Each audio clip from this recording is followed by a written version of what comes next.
No, I'm talking about what might be called the strong artificial intelligence thesis, according to which machines in principle can do the sorts of things we do when we regard ourselves as engaged in an intelligent form of behavior and indeed an intelligent form of life.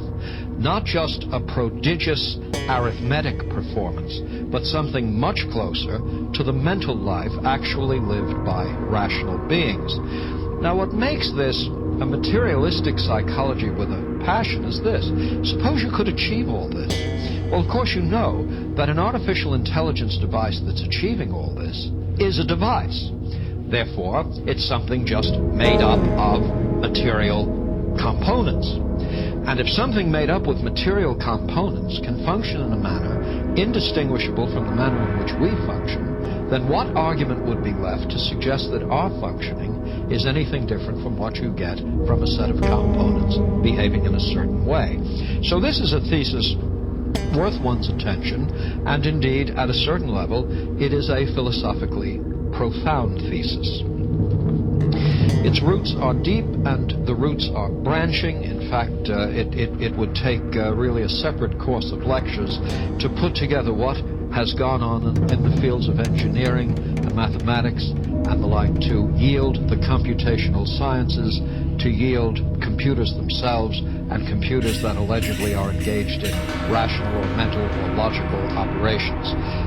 Surely one of the great impulses to research in this entire area was the Second World War, and particularly the need to develop modes of information transmission and reception that could defeat the notion that all problems, no matter how complex, are reducible to a series of yes, no, or 1-0 types of decisions, that the most basic decision context is the coin-flipping one. We now want a unit of information to express what is conveyed when it comes up either heads or tails. It turns out that the a priori probability of getting heads or tails, of course, is 0.5. Shannon and Weaver argued that when an event has a very, very high a priori probability, when an event that's almost certain to happen happens, it doesn't inform us at all, that an event becomes ever more informative when its a priori probability is ever equal to log base 2 of the reciprocal of its a priori probability. Now that's quite a mouthful, but let me just try to stretch it out for you.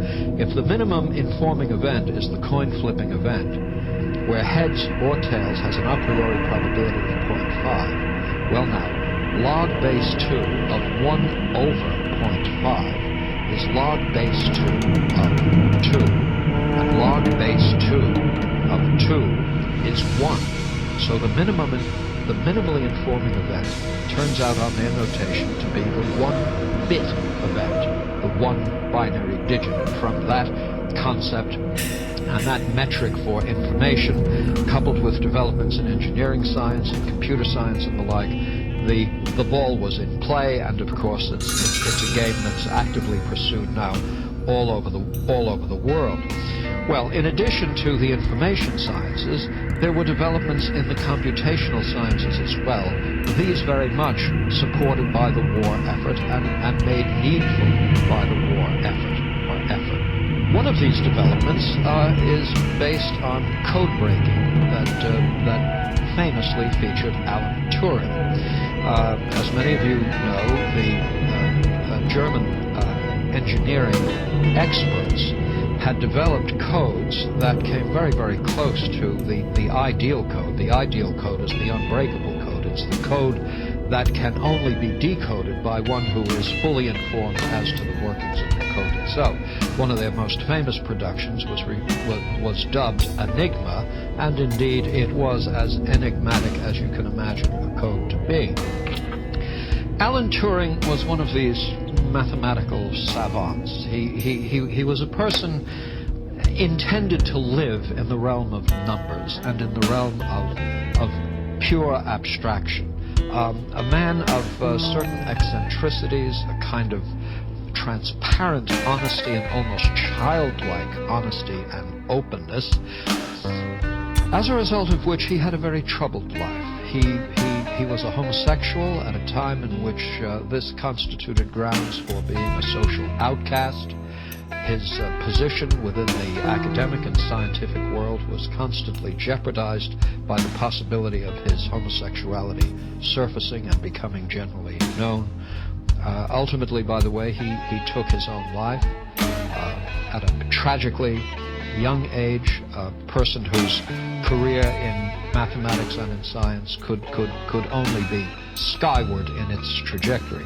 Well, Turing had much to do with breaking, in fact, he had most to do with breaking the Enigma code.